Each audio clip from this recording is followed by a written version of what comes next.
The Spanish island of Mallorca is our destination today, and we're heading to somewhere better than the beach. Many of them that are up to 1,000 years old. A forest of ancient olive trees and its magical inhabitants at the Sanmo Olive Grove. They're like our secret weapon. Plus, which they're just so ridiculously cute. They are, aren't they? Yeah.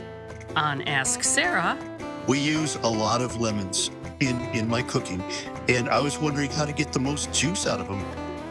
and for more flavors of Spain, This seafood gazpacho is a cheating recipe.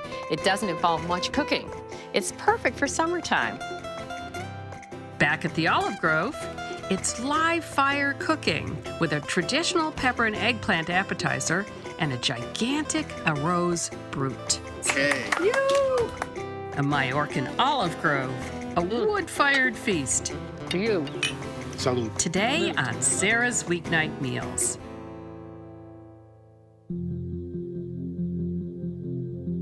Beyond the sunny glitz of Mallorca, Spain, and its fabulous beaches, lies a wild and rugged land, a UNESCO heritage site with some of the oldest olive trees in the world. So it's In Valdemosa, I learned about them with Joe Hollis, head of sustainability at Sanmo Olive Groves. Well, it is a UNESCO World Heritage Site because of the agriculture. So the trees that were grafted over the centuries, the terraces. It's defined by literally thousands of years of heritage. How old are these trees? There are many of them that are up to 1,000 years old. No. So yeah. Really? Yeah. Wow. Yeah. It's the cornerstone of this land, of this agriculture. It all started here. I mean, Homer mentions them in the Odyssey. That's could be 3,000 years ago. It's almost human, right? Oh my God, yes. I feel like somebody's watching over me right now. In a good way.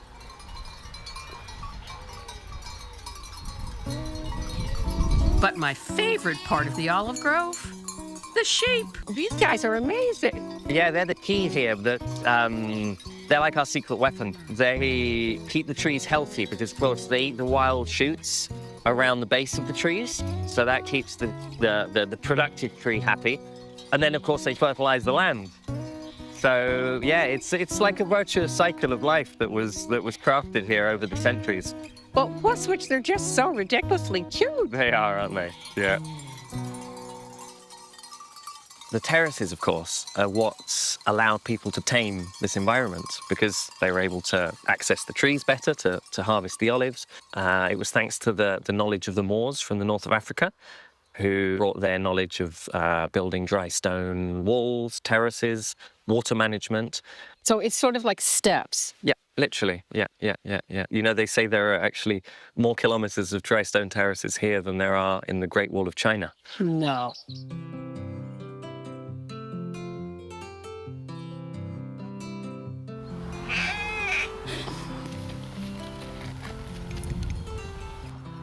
So you couldn't come to an olive grove and not taste some oil. No, I know, but in a wine glass?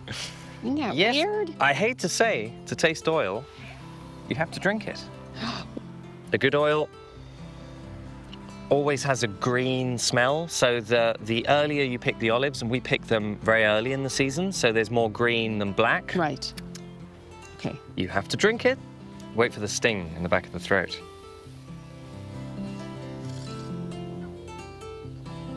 Oh my goodness. Wow. Yikes. You know, it's like arugula on steroids. Yeah. Delicious. I have a date with your friend Juan to go make a rose brut, and I was hoping you might join us for lunch. I would never say no to an arroz brut.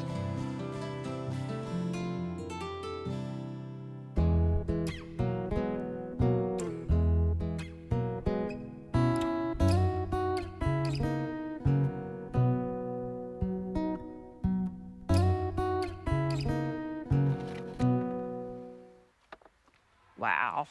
I'm here with Juan Abrams, and we're at the San Moragas Olive Grove, and I'm so hungry. We're going to start cooking, right? What do you do here at the Olive? I'm a neighbor from another farm just down below, and we share experiences, and I'm here to cook today.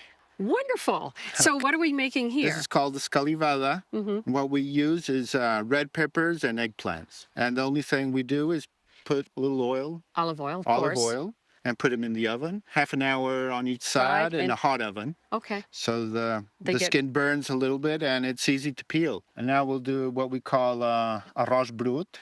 Translated into English would be dirty rice. Okay, fine. But it's rice with vegetables and meat, the typical Mallorquin dish. Okay, well, let's get started. So the first thing would be to put the pot on the Yes, on make fire. the fire. Step one. Step one, get the fire going. Okay. Okay.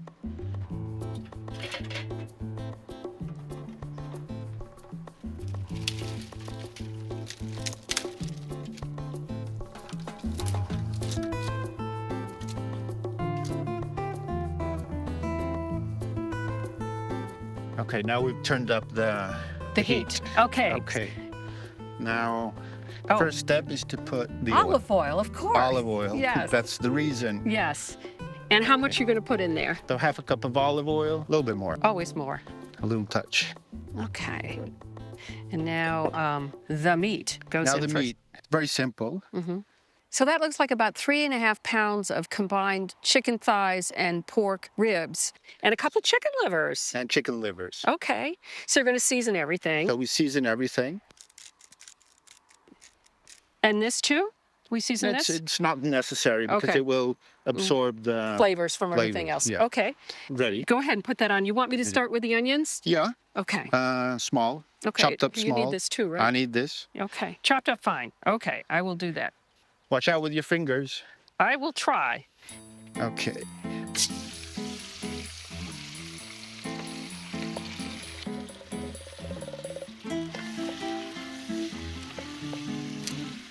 So what else do we need to chop while I do the onions? We can chop 2 tomatoes. Okay. Tell me more about the dish. What kind of meat and such do you... usually we use pork, chicken would be the base. Then we could add rabbit, or also partridge, quail. Oh, yeah, this is a one-size-fits-all dish. Okay, So onions next? next. Okay. I'll put the onions in.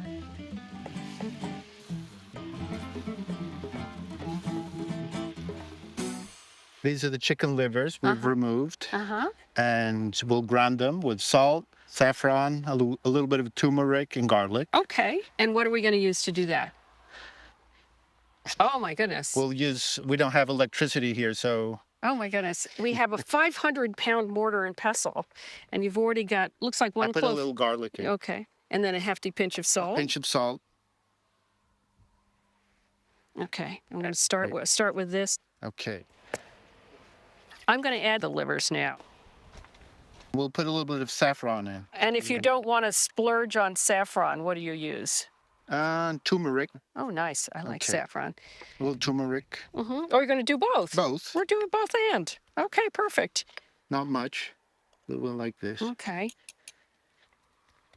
So now this we'll put aside. Okay. Okay. Perfect. Time for the tomatoes or tomatoes? Tomatoes. Tomatoes. Yes. Okay. Okay. Here we go.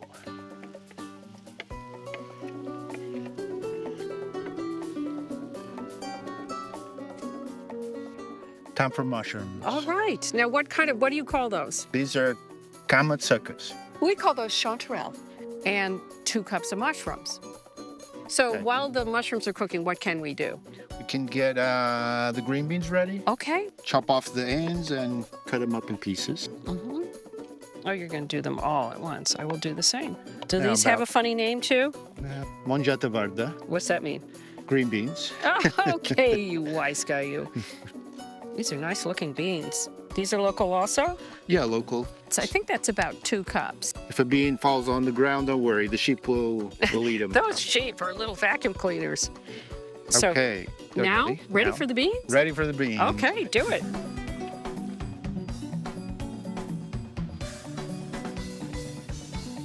So how long are the green beans in there? 2-3 minutes. And then what? And then we'll add the red wine. How much? 2 cups, 2 or 3. 2 for the pot and 1 for me. Aha, I like the way you think. Go around in a circle. 2 circles. this. So how long do we cook the wine? 1 to 3 minutes, so it starts to evaporate, Okay. and it will be the right moment to put in the livers. Oh, the mash that we The made. mash- liver mashed mash. liver. Okay. Okay.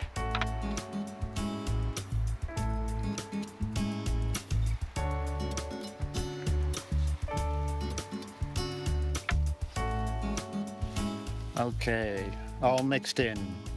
So now the water. We have to put in the water. Okay. And the point of the water is we're going to make sort of a stock now. Yeah. I measured about 14 cups. Okay. So now we're gonna cover the pot so it boils up faster. That's beautiful. Okay, nice roasted red peppers and eggplant. I'll do the peeling, you Okay. can do the chopping, Okay. and It goes right in there. this is a little messy. But it's that's easy. okay. It's easy. So Just while you're remove. peeling, what is escalivada? Escalivada comes from escalivar, that means to roast on fire. And it's a traditional Mediterranean dish. And every region of the Mediterranean do it in a little different way. Here in Mallorca, for example, we don't put any other vegetables, just the eggplant and the And the And the peppers. peppers. Yeah. Usually it's a dish we would eat more in autumn Mm-hmm. when the red peppers are in vegetable gardens. Mm-hmm. Like a big pinch of salt, Okay. big pinch. A little bit of garlic, not too much. Okay. And olive oil. Of course. A nice, And- maybe half a cup. To Oh, say really? half a cup.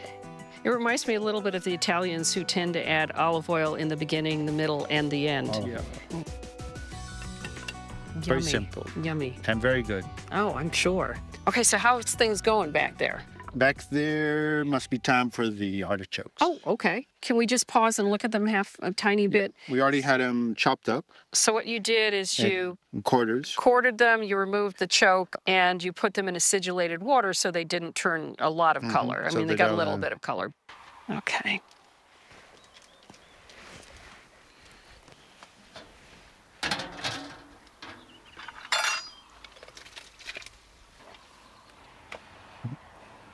Roll it.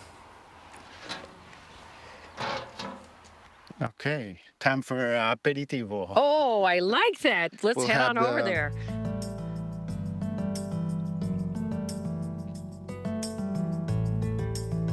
Okay. Wow, Joe, I'm so glad you joined us. I am too. Explain. What have you got there? This is sobrasada. This is our local sausage. Just scoop it out Uh-huh. and just spread it on the bread. And what's in it? Pork meat, pork fat, salt, black pepper, just a little bit, and sweet paprika and hot paprika. That's how it gets its beautiful day glow. Hot Orange. paprika because the string is red. That would be my choice every time, is the spicy. And then we put the Escalivada. escalivada Escalivada. onto the toast also. Onto the toast. Okay. So good. So good. You're spoiled here. I'm gonna have a special one. So good. It's the moment to get the rice going. Okay. Shall we go and have a look? Let's go have a look. I'm Okay. ready. I'll set the table. We start with the cauliflower. Start with the cauliflower. Okay. Give it a stir it up a little bit. Go for it. Now we'll put the rice in. All right. So 10 minutes to 10 minutes. to yummy Have time. a look, and then take it off the fire. Got it.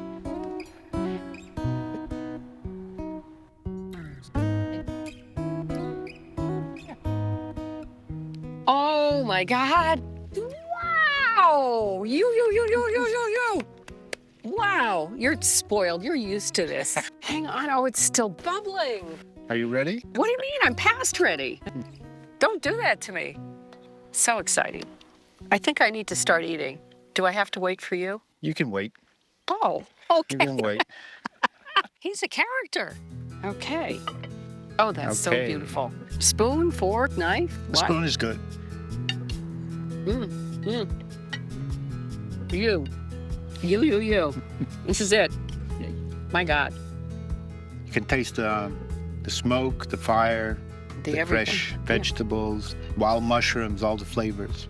Nothing like a wild mushroom. All right, so again, a toast Hey. for you for Thank you for making us a everything. wonderful meal, right? Belly's Amen. full Yes. and just in time for a siesta. Oh, okay. I like that. Do you know what that means, siesta? Nappy poo.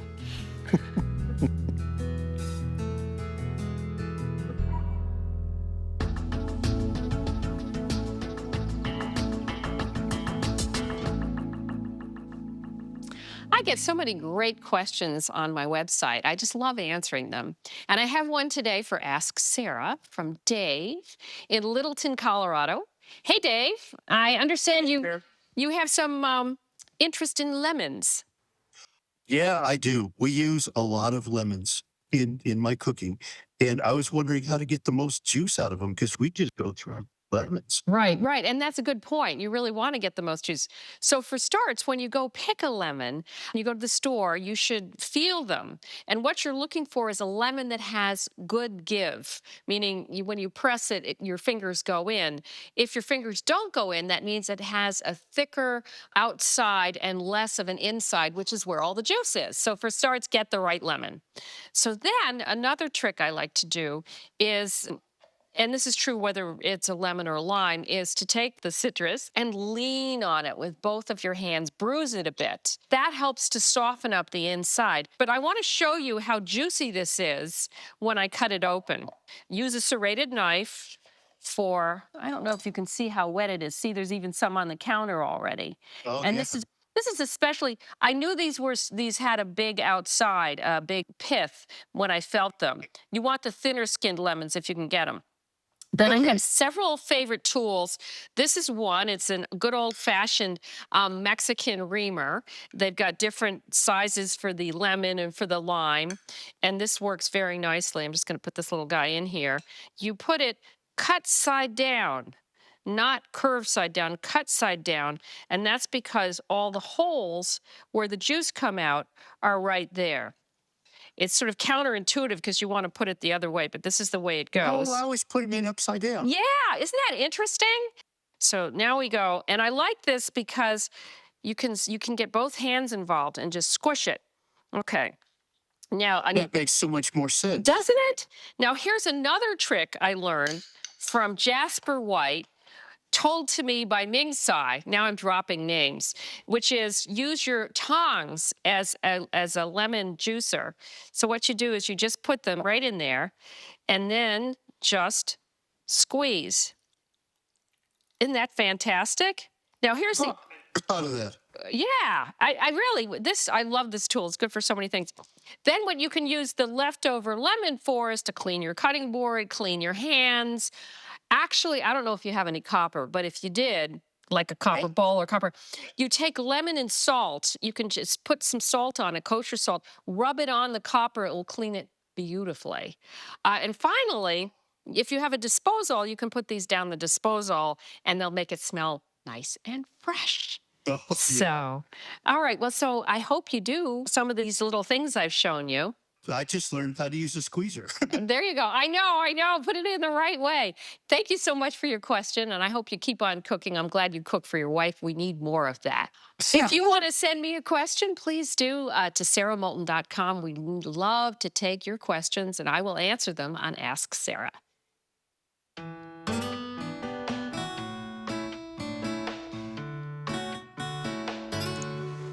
This seafood gazpacho is a cheating recipe. It doesn't involve much cooking.